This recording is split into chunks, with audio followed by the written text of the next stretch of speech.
وَلَقَدْ يَسَّرْنَا الْقُرْآنَ لِلذِّكْرِ فَهَلْ مِن مُّدَّكِرٍ اعوذ باللہ من الشیطان الرجیم بسم اللہ الرحمن الرحیم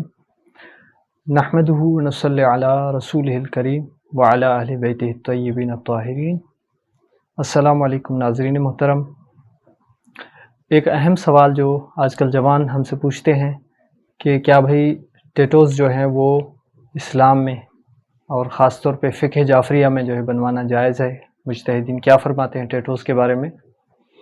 ٹیٹوز کے بارے میں جو سوالات عام طور پہ پوچھے جاتے ہیں، پہلا یہ سوال پوچھا جاتا ہے کہ فقہ جعفریہ میں ٹیٹوز کا کیا حکم ہے، ٹیٹوز بنوانا جائز ہے نہیں ہے؟ اور دوسرا جو ہے وہ یہ کہ ٹیٹوز کے ساتھ وضو اور غسل کا کیا حکم ہے؟ بظاہر کیونکہ دکھنے میں ایسے لگتے ہیں کہ جیسے ہمارے بدن پہ کوئی رکاوٹ ہو یا کوئی اوپر سے کوئی کلر لگایا گیا ہو، تو یہ وضو اور غسل ان کے ساتھ ہو جاتا ہے کہ نہیں ہوتا؟ اور تیسرا جو مسئلہ ہے وہ یہ ہے کہ کچھ عورتیں جو ہیں ان کے آئی بروز جو ہیں وہ قدرتی طور پہ جو ہے وہ کم ہوتے ہیں یا ان کے بال جو ہے وہ گھنے نہیں ہوتے، تو وہ ٹیٹوز بنوا کے بظاہر ایسے جو ہے نظر آتی ہیں کہ جیسے ان کے جو آئی بروز ہیں وہ گھنے ہیں اور خوبصورت لگتے ہیں۔ تو کیا اس طرح عورتیں جو ہیں آئی بروز کی جگہ ٹیٹوز بنوا کے جو ہے اپنے ان آئی بروز کو خوبصورت بنا سکتی ہیں؟ تو ان کے ساتھ کچھ اور سوالات بھی جو ہیں، فی الحال جو مین اور مہم جو ہمارے سوالات ہیں یہ تینوں ہیں، ایک ایک کر کے ان کو حل کرتے ہیں۔ فقہ جعفریہ میں ٹیٹوز بنوانا بذات خود جو ہے حرام نہیں ہے، یعنی ٹیٹوز جو ہے آپ بنوا سکتے ہیں۔ ٹیٹوز کی پھر دو قسمیں ہوتی ہیں، ایک پرمیننٹ ٹیٹوز ہوتے ہیں، اسٹیکر ٹیٹوز ہوتے ہیں۔ اسٹیکر ٹیٹوز میں یہ ہوتا ہے کہ وہ آپ کے بدن کے اوپر جو ہے کھال کے اوپر ٹیٹو بنا لیتے ہیں جس سے آپ کی کھال کے اوپر ایک کلر لگ جاتا ہے، اور جو پرمیننٹ ٹیٹوز ہیں ان میں یہ ہوتا ہے کہ ایک ہلکی سی سوئی کے ذریعے وہ انک جو ہے، کلر جو ہے وہ آپ کے بدن کے اندر، کھال کے اندر جو ہے داخل کر دیتے ہیں، وہاں سے نظر آتا ہے، کوئی شکل بنا لی، کوئی نام لکھ لیا، کوئی اس طرح کی چیزیں کر لی۔ تو جو اندر ڈال کے جو ہے کھال کے اندر جو ایک کلر جو ہے پہنچایا جاتا ہے، اس میں وضو اور غسل دوسرے مسئلے میں جب آئیں گے تو پہلا مسئلہ حل ہو چکا، اب دوسرے مسئلے کی طرف۔ اس میں وضو اور غسل میں کوئی حرج نہیں، کیونکہ کھال کے اوپر جو چیز ہو اور پانی کو بدن تک پہنچنے میں رکاوٹ بن رہی ہے، وہ وضو اور غسل کے لیے جو ہے باطل ہونے کا سبب بنتی ہے۔ لیکن جو کھال کے اندر جو چیز ہو وہ وضو اور غسل کے اوپر کوئی اثر نہیں رکھتی، تو لہٰذا جو ہے اس عنوان سے ٹیٹو جو پرمیننٹ ٹیٹوز ہیں ان کے ساتھ وضو اور غسل ہو جاتا ہے۔ اچھا، اب ایک مسئلہ جو یہاں پہ ہے کہ عورت اپنے آئی بروز پر ٹیٹوز بنوا کے ان کو گھنا دکھائے یا اس طرح، تو یہاں پر مجتہدین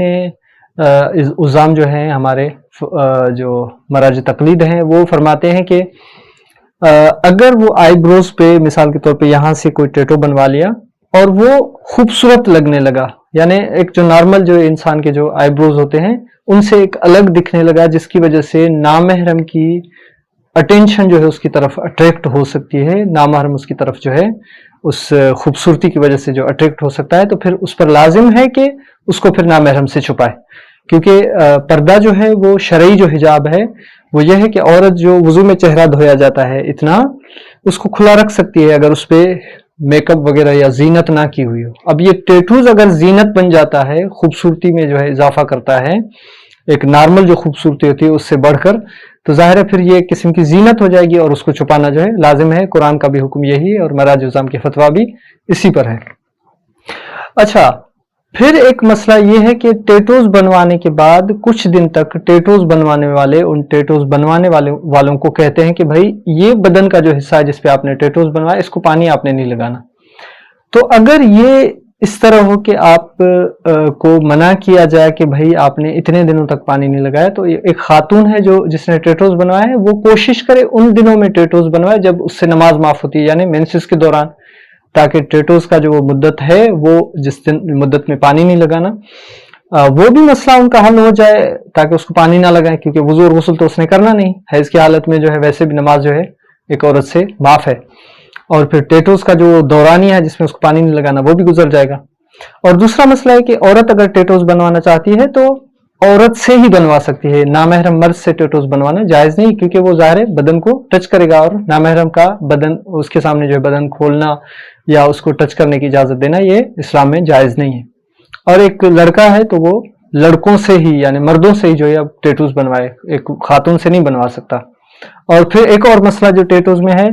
وہ یہ ہے کہ ٹیٹوز میں ایسے نام جو مقدس ہوں، جیسے اللہ کا نام ہے، جیسے پیغمبر اسلام کا نام ہے، اس طرح کے نام لکھوانے سے گریز کی جائے، کیونکہ ظاہر انسان ہمیشہ باوضو نہیں ہوتا کہ وہ نام جو ہے،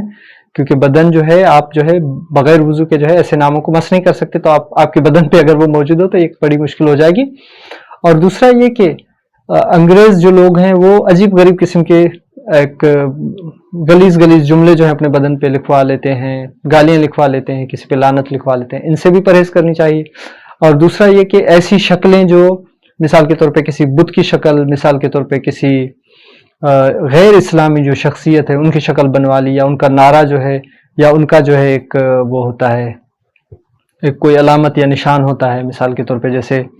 معذرت چاہتے ہوئے یہ والی علامت جو ہے شیطان پرست جو ہے وہ لگاتے ہیں۔ اب کوئی یہاں پہ بدن پہ جو ہے شیعہ مومن جو ہے اس طرح کی علامت بنوا لے تو ظاہر ہے کیونکہ یہ علامت جو ہے اکثر شیطان پرست لوگ جو ہیں اپنے اس میں استعمال کرتے ہیں، تو اس طرح کی شکلیں بنوانا جو ہے وہ بھی جائز نہیں ہے۔ تو ان چیزوں کی رعایت کرتے ہوئے اگر کوئی ٹیٹوز بنواتا ہے بدن پہ تو اس کے وضو اور غسل میں بھی کوئی اشکال نہیں ہے، لیکن موازین شرعی جو ہے ان کی رعایت کرنی ہے۔ اب مثال کے طور پہ ایک مرد ہے جس کے ساتھ حیض والا وہ کانسیپٹ ہے ہی نہیں کہ وہ اس کی نمازیں ان دوران معاف ہو، تو بدن کو پانی نہیں لگانا، تو رہبر معظم جو ہے فرماتے ہیں کہ اگر اس طرح کی کیفیت ہو کہ ٹیٹوز بنوا لیے، بضد ہو کے بنوا لیے، اور وضو اور غسل بھی کرنا ہے اور پانی بھی نہیں لگانا بدن کو، تو اس کو چاہیے کہ بدن کے اطراف کو وضو کرتے ہوئے جو ٹیٹوز کے علاوہ والے اطراف ان کو معمولی طریقے سے دھو کے اس کے اوپر جو ہے کپڑا رکھ کے اور اس کے اوپر تر ہاتھ پھیر لے تو اس کا وضو ہو جائے گا، اس کا غسل ہو جائے گا، اس طریقے سے جو ہے اس مسئلے کو حل کر سکتا ہے۔ لیکن آخر میں خاص طور پہ رہبر معظم اور باقی مراجع جو ہے وہ تاکید فرماتے ہیں کہ ٹیٹوز بنوانا کوئی ایسا اچھا عمل نہیں ہے، بہتر ہے کہ اس سے پرہیز کریں، لیکن اگر کوئی پھر بھی جو ہے اتنا اس میں شوق رکھتا ہے بنوا لے تو ان احکام کی جو ہے رعایت کرنا اس کے لیے ضروری ہے۔ والسلام علیکم ورحمۃ اللہ وبرکاتہ۔